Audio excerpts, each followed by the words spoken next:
Get out of my bank! The voice of Patricia Whitmore, the bank's manager, sliced through the air. The sharp crack of a slap echoed across the pristine marble lobby of First National Bank. A crimson blush of humiliation burned across the face of a young black girl, Martha Carter, as shocked customers gasped and instinctively raised their phones. Her twin sister Mary stood frozen beside her, a bank envelope clutched in her trembling hands as tears streamed down her face. Patricia Whitmore towered over them, her hands still raised, her face a mask of absolute fury. Her voice, sharp as a shard of glass, cut through the stunned silence. She shrieked that these entitled brats didn't belong in her bank and that they needed to learn some respect. Through her own tears, Martha whispered that her father would hear about this. Patricia threw her head back and laughed, a cold, brittle sound. "I don't care who your father is," she spat. "No one threatens my authority in my bank. No one." As security guards began to advance on the twins, the camera phones kept recording, the polished marble floor reflecting the chaos unfolding. At the center of it all stood two young girls, caught in a moment that would change everything. But how did it come to this? What could two teenagers have possibly done to provoke such rage, and who, exactly, was their father? This story didn't begin with a slap. It began just a few hours earlier, that same morning, in a sunlit room filled with youthful optimism. Martha and Mary Carter awoke in their elegant bedroom, sunlight streaming through the windows of their family's beautiful home. They were getting ready for what they believed would be a simple errand. Their mother, Sarah, had reminded them about the charity deposit they needed to make at the bank downtown. The twins nodded eagerly. They had been working on this for weeks. For the past month, Martha and Mary had poured their hearts into organizing a fundraiser for their school's scholarship program, aimed at helping underprivileged students. They had spent countless hours reaching out to family, friends, and community leaders, passionately explaining their mission. The response had been overwhelming. Checks and cash donations flooded in from people who believed in the vision of these two determined 13-year-olds. Now, all that money needed to be deposited into the charity's account, and the twins had volunteered to handle it themselves. Sarah mentioned that their father, David, was away finalizing an important business acquisition and would be home that night. He had left early in the week, and the girls missed him terribly, but they understood his work was important, even if they didn't know all the details. What they did know was that their father had taught them to always finish what they started and to take responsibility seriously. Martha and Mary shared a bond that transcended sisterhood. They finished each other's sentences and protected each other fiercely. When one hurt, the other felt it. Yet, they were distinct individuals.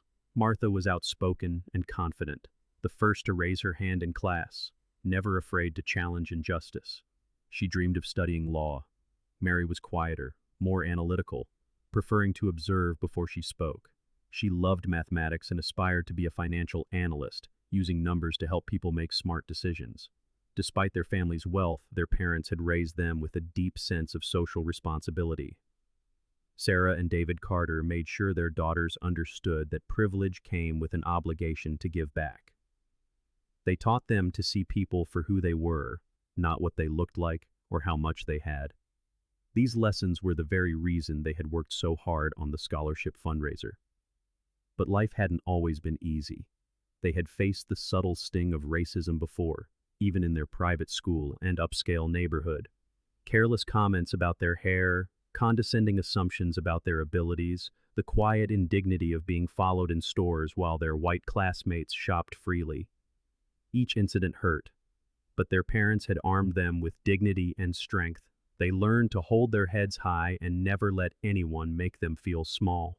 That morning, the twins arrived at First National Bank in their mother's luxury car. They stepped out in their crisp, private school uniforms, the picture of polished, well-educated young women.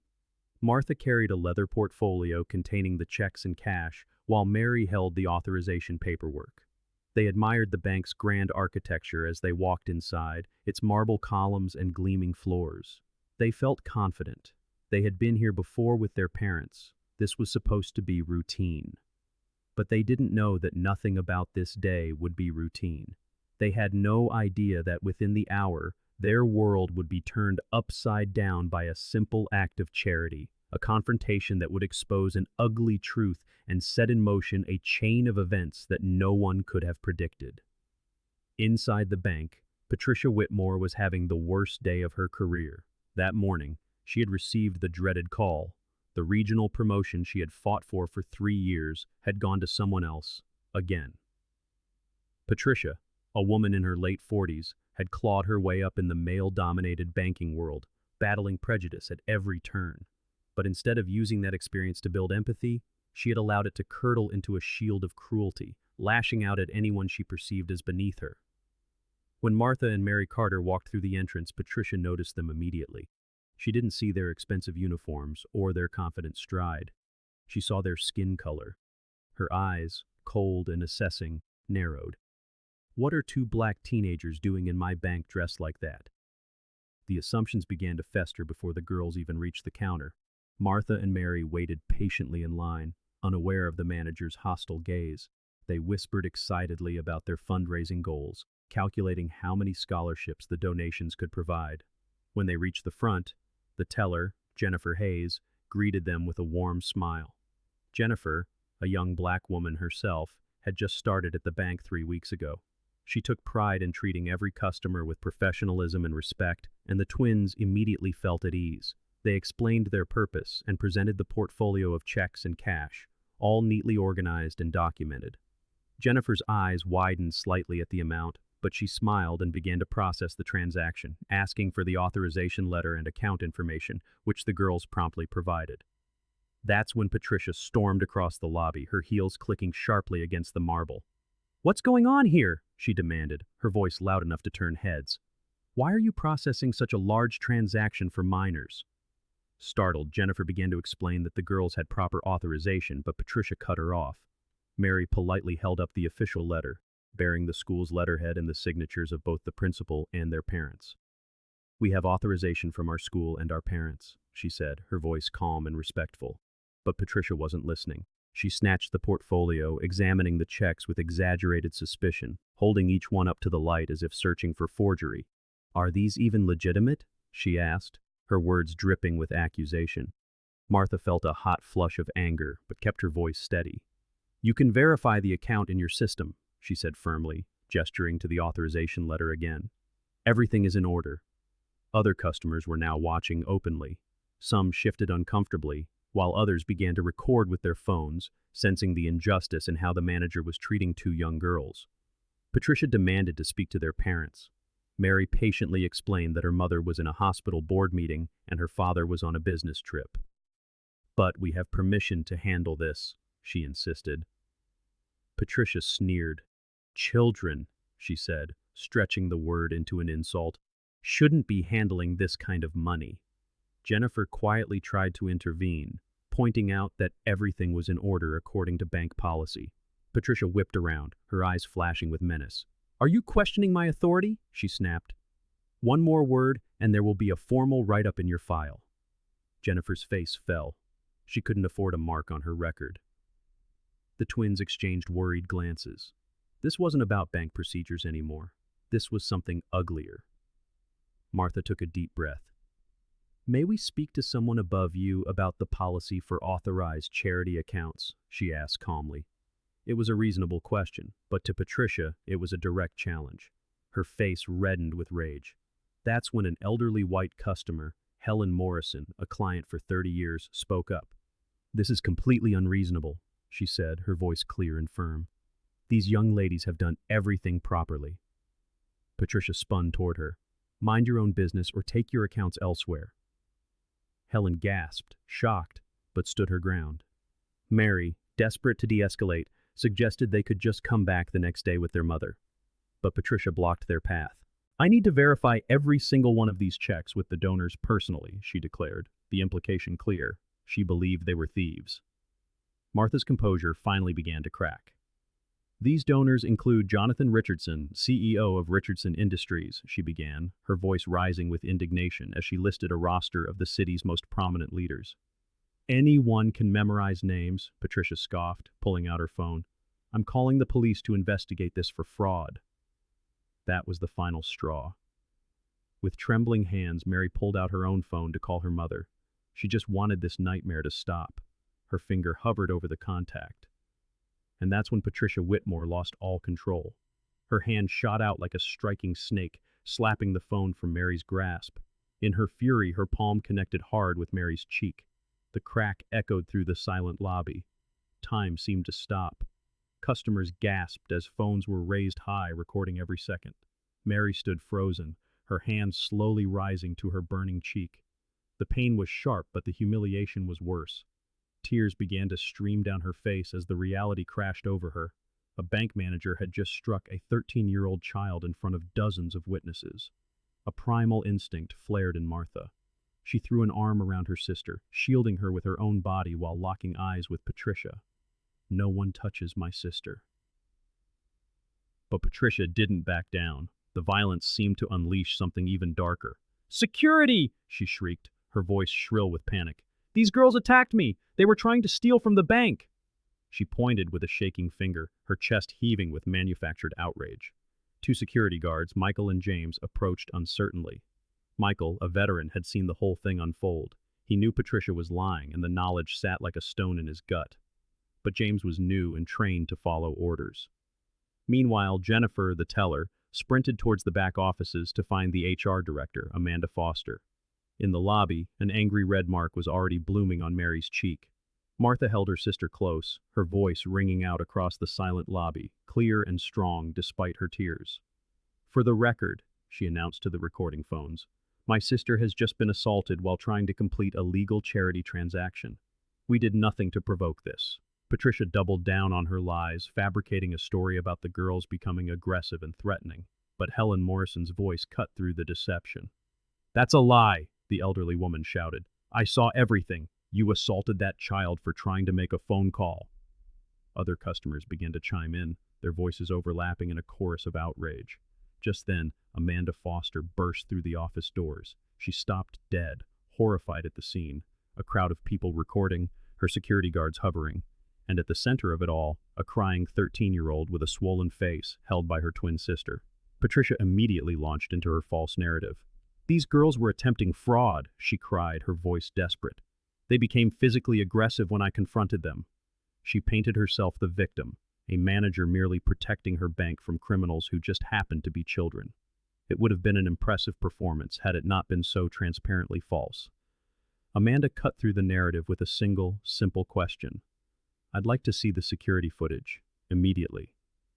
Her voice was calm but firm, the practiced tone of someone who had navigated crises before, someone who knew that facts mattered more than competing fictions. The request hung in the air between them. Patricia paled slightly but held her composure. "The cameras in this area are currently being serviced," she said, the lie rolling from her tongue with practiced ease. "There's no footage of this particular incident. Unfortunate timing, but there's nothing to be done." But it was a lie, and Jennifer knew it. The young teller who had returned with Amanda leaned in close. "The cameras are working," she whispered urgently. "I saw the security team reviewing footage this morning. There's no service scheduled." Patricia was lying about the cameras, just as she was lying about everything else. Without a word, Amanda pulled out her phone and dialed the security office. Her tone left no room for argument. "Pull the footage from the main lobby for the last 30 minutes. I want it now." Patricia felt control slipping away, the walls of her carefully constructed story beginning to crumble. She made a desperate move, grasping for the last shred of her authority. "I am formally banning these two from the bank," she announced loudly, "and confiscating their donations pending a full investigation into fraud and assault on a bank employee." That was when Martha found her voice. Protective instinct overrode a lifetime of her parents' teachings about staying calm. Her words, though young, rang across the lobby with righteous anger. "Our father trusted this bank with millions of dollars. He would be devastated to know how you've betrayed that trust today." Patricia's response was a mocking, cruel laugh. "And who is your father?" she asked, her tone dripping with sarcasm.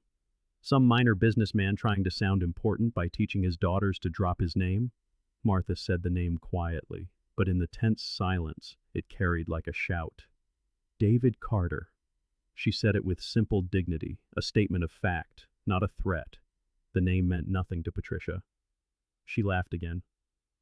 "I've been manager here for 7 years. I know every major client of First National. If David Carter were anyone important, I would know him." But something shifted in the room. Several senior employees exchanged worried glances. An older loan officer put a hand to his forehead as if fighting off a migraine.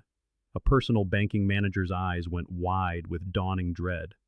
Jennifer's face, however, transformed in a heartbeat from confusion to shock to sheer panic. She had just processed paperwork bearing that name on executive documents. She had seen that signature. She knew exactly who David Carter was, and her blood ran cold. The assistant branch manager, Robert Chen, had gone ghost white. He rushed to Patricia's side, gripping her arm hard enough to leave marks. "Patricia, stop," he whispered frantically, his face inches from hers. "You don't understand." But she was too insulated by rage and pride to listen. She jerked her arm from his grasp. "Get back to work, Robert. Let me handle this." A chime sounded from Amanda's tablet. The security footage had arrived. Her finger hovered over the play button for a moment before she pressed it. She watched the events unfold, first in fast forward, then at normal speed as she reached the critical moment. Amanda's hand began to shake. The footage was undeniable. It showed Patricia slapping 13-year-old Mary across the face without any provocation whatsoever. There was no aggressive movement, no grab for the desk. There was only a child trying to call her mother and a grown woman striking her in a flash of blind fury. The video did not lie. She looked up from the screen, her own face a mask of horror. The question was no longer if an assault had occurred. The question was what would happen next. Nobody, least of all Patricia Whitmore, was prepared for the answer. The bank's main doors swung open with a force that made people jump. A distinguished black man in an impeccable suit entered, his presence commanding the cavernous space. David Carter was 52, with a powerful build and a controlled fury blazing in his eyes. Behind him, his wife Sarah followed, her face a portrait of the unique anguish only a mother whose child has been hurt can know. The twins saw their parents and ran, collapsing into their mother's arms. Mary's uncontrollable sobs were the only sound in the suddenly silent lobby. David's jaw was clenched so tightly it must have ached. His gaze swept the room, taking in the recording phones, the nervous employees, and finally settling on the red handprint stark against his daughter's swollen cheek. Patricia, still deluded by her authority, approached them. "Are you the father of these troublemakers?" she asked, the word dripping with contempt. She launched into her fabricated story of fraud and aggression, her words tumbling over each other. David's voice cut through her lies like a shard of ice. It was quiet, yet it carried an absolute authority that silenced the entire bank. "I want to speak with the regional director." Immediately. Patricia actually sneered. "The regional director doesn't take appointments from just anyone." Robert Chen tried one last time, his voice a desperate plea. "Patricia, for God's sake, listen to me." "Be quiet, Robert," she snapped. "Remember who runs this branch."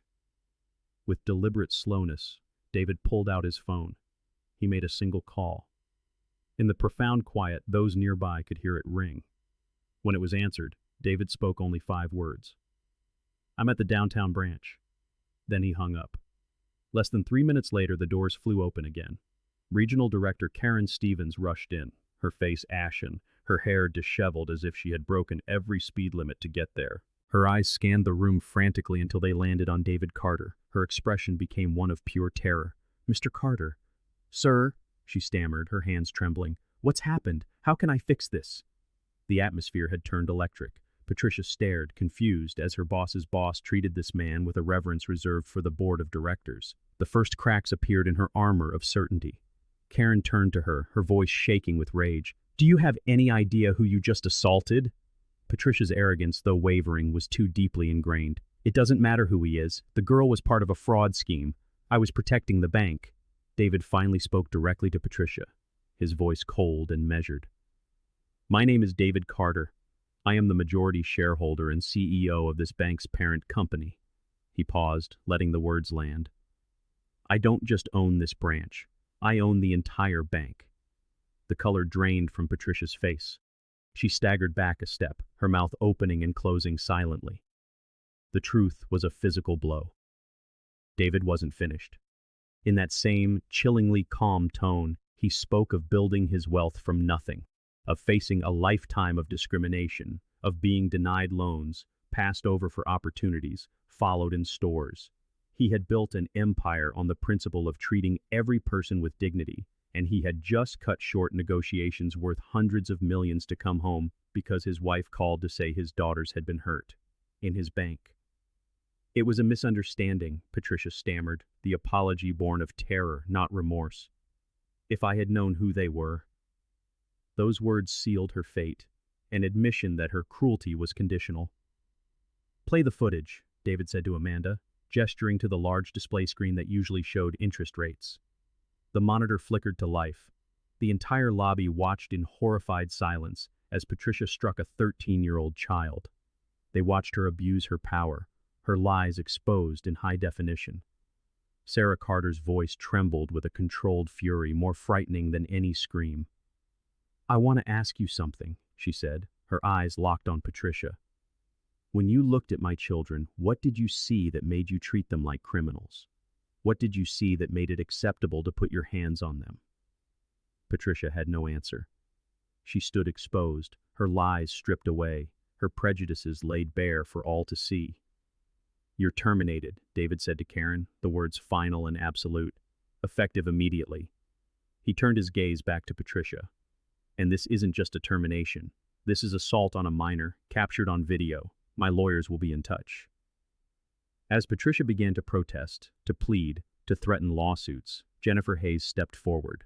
Quietly, but with a steady voice, she told them how Patricia had created a hostile work environment, making comments about her hair, her clothes, her qualifications. Then the dam broke. A Hispanic teller spoke of Patricia mocking his accent. An Asian loan officer described being asked where he was really from. The security guard, Michael Torres, confessed he'd been ordered to support Patricia's false story, and he apologized directly to the girls.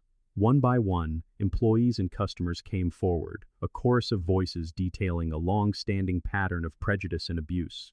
Patricia stood at the center of the storm, watching her world collapse. The reputation she had so carefully constructed, the power she had wielded so cruelly, all of it was gone. The same security guard she had commanded an hour earlier now walked on either side of her, escorting her from the building. Her head was bowed, her shoulders slumped in defeat. Patricia Whitmore, a woman whose career was built on judging others, was finally undone by her own judgment. 30 years of careful ascent, a lifetime spent climbing the corporate ladder, vanished in the space of a single afternoon. It had all crumbled to dust because she could not see beyond the color of 2 children's skin. As she was escorted out, the bank's customers watched her go. Some wore expressions of quiet satisfaction, others of pity for a life so spectacularly undone. But in every face, there was a silent acknowledgement. Justice, long overdue, had finally found its way through these doors. The heavy glass doors clicked shut behind Patricia, and only then did David Carter allow himself a shuddering breath. He turned to his daughters and sank to his knees, the fine fabric of his suit creasing against the cold marble floor. With a father's gentle concern, he examined Mary's face, his large hand hovering over the swollen cheek where a handprint still blazed a furious red. A muscle in his jaw clenched, a testament to the rage he held in check, but his touch remained impossibly tender. "I'm so sorry," he began, his voice cracking with an emotion he couldn't contain. "I'm so sorry I wasn't here to protect you. This business trip, it kept me from you when you needed me most." Martha shook her head, her own strength a fragile shield. "It's not your fault, Dad," she insisted. "We did what you taught us. We tried to handle it maturely. We were respectful. We followed all the rules. We did everything right." Her voice held firm, but her eyes, wide and haunted, told a different story. A story of the terror she had fought so hard to conceal. She needed him to know they had tried, that they had held on to their dignity even when it felt impossible. Mary's words came through a fresh wave of tears, her voice small and fractured with confusion. "But I don't understand," she whispered. "Why did she hate us so much? What did we do wrong?" The questions tumbled out, the innocent logic of a 13-year-old trying to map the senseless geography of hatred. Why did she look at us and see criminals? Why wasn't it enough to be polite? Why did doing the right thing mean getting hurt? David's own eyes welled with tears as he pulled both his daughters into a fierce, protective embrace. "Listen to me," he said, his voice thick but steady. "Some people carry a poison inside them, a hatred that has nothing to do with who you are. It's not about your character or your actions or your worth. It's about their own fear, their own ignorance. Her actions are a reflection of her heart, not yours. You did nothing wrong. Every tear you cry is justified. But you must never ever doubt your own value because of someone else's blindness. Sarah joined her husband on the floor, her arms wrapping around her daughters, her own tears mingling with theirs. "I am so proud of you both," she whispered, her voice a balm. "You stood tall, you spoke the truth, you protected each other. What you showed everyone in this bank today was real strength, not the false power of a bully with a title, but the true courage of children who refuse to be diminished by hate." As if on cue, the silence in the bank was broken. It began with a slow, deliberate clap from an older woman, Helen Morrison. Then another joined in, and another, until the sound spread through the lobby like a rising tide. People were wiping away their own tears, moved by the family's raw emotion, by the stark reminder that behind every headline of injustice are real people with real pain. The applause wasn't just for the Carters. It was a collective statement, an acknowledgement that everyone present had witnessed something that mattered, something they would carry with them long after they left. David rose slowly, helping his wife and daughters to their feet. He then turned to address the entire bank. A hush fell over the employees and customers, all eyes fixed on the man who, it turned out, owned everything around them. His voice, when he spoke, was strong and clear. "What happened here today," he began, "is not an isolated incident. I know this because I have lived it."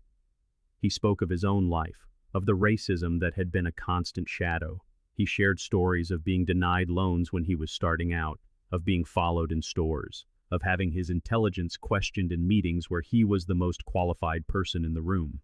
He described the quiet dismissals from professors in business school, the exclusion from study groups, the recruiters who looked straight through him. "I built this company," he continued, his gaze sweeping across the room, "with the specific mission to create a place of fairness and opportunity for all. Every policy, every manager, every branch was meant to make banking accessible and respectful. Today, we failed in that mission." He declared that First National Bank would undergo immediate and comprehensive reform. "This will not be swept under the rug. There will be mandatory ongoing training on bias for every single employee. There will be accountability with real consequences, and there will be a zero-tolerance policy for discrimination of any kind. This bank will become what I always intended it to be, a place where every person is treated with equal dignity." Then David did something that sent a ripple of shock through the room. He turned to Jennifer Hayes, the young teller who had tried to intervene. "Jennifer," he said, his voice softening, "effective immediately, you are promoted to assistant manager." Jennifer's hands flew to her mouth, her eyes wide with disbelief. 3 weeks on the job, and now this. Tears of shock and gratitude streamed down her face as she stammered her thanks. "You showed integrity under pressure," David explained. "You spoke up when it was easier to be silent. You showed my daughters kindness when your superiors showed them cruelty. That is the character I want in leadership." Inspired, Robert Chen, the other teller, stepped forward, his face etched with regret. "I need to apologize," he said publicly. "I knew what was happening was wrong, but I was afraid to challenge her authority. I let fear keep me silent, and I will not make that mistake again." Amanda Foster, the regional head, then addressed her staff, her voice firm. "I take full responsibility for this oversight. Patricia's behavior was allowed to fester for too long. From this day forward, every complaint, every whisper of discriminatory behavior will be investigated with the utmost seriousness." Karen Stevens, her superior, echoed the sentiment, admitting she had failed to look beyond performance metrics and see the toxic culture being cultivated. David then turned back to his daughters, a new light in his eyes. "That charity fund you were working so hard on," he announced, "I'm matching every dollar in it with my own money. We're tripling its impact." The twins gasped, looking at each other in stunned silence. "And that's not all," he added. "I'm also establishing the Martha and Mary Carter Youth Leadership Fund to support young people who show courage and initiative in their communities, just like you did today." The weight of the day began to transform. They realized something profound was emerging from the pain. Their work, so violently interrupted, would now help more students than they had ever dreamed. Helen Morrison approached the family, her steps slow and steady. In the 1960s, she said, her voice rich with the texture of history, I marched for civil rights. I was arrested for sitting at lunch counters. I am heartbroken that in 2025, children are still being assaulted for existing while black. She looked at Martha and Mary with deep admiration. But you two, you have reminded an old woman why we must keep fighting. Right there in the lobby, she pulled out her checkbook and wrote a substantial check to their fund, her signature bold and clear. Her act of defiance and generosity sparked another wave, as customers began making donations on their phones, pledging support, and turning a moment of ugliness into a testament of community. A young black girl, no more than 10, who had watched the entire ordeal with her mother, shyly approached the twins. I want to be like you when I grow up, she whispered, her eyes wide with admiration. Brave. Martha knelt to her level. You can be even braver, she said softly. Every voice matters, no matter how small. Courage isn't about not being afraid. It's about doing the right thing even when you're terrified. Mary nodded, adding, It's okay to be scared. I was. But standing up anyway, that's what makes you strong. Before leaving, David had one last request. He turned to the customers who had recorded the incident. Are you willing, he asked, to share that footage publicly? A chorus of agreement answered him. The world needs to see that this isn't history, David said. It's happening right now. And it needs to see that we cannot be silent witnesses. As the Carter family finally walked out into the shocking brightness of the afternoon sun, a new chapter had already begun. Mary's cheeks still ached, a deep, tender bruise, but she felt a swell of pride that they hadn't let the hate win. Martha felt the bond with her sister, forged in that fire, had become unbreakable. First, Sarah announced, we're going for your favorite lunch. Then, a spa day. You deserve to be reminded that you are treasures. David wrapped his arms around them all. His daughters were the reason he had built his empire, to give them the security to be themselves and the power to make the world a better place. He wasn't just building a company, he was building a legacy. And in that moment, walking hand in hand away from the bank, Martha and Mary understood. They would never forget this day, and they would spend their lives ensuring that its lessons of justice, courage, and dignity would echo far beyond it.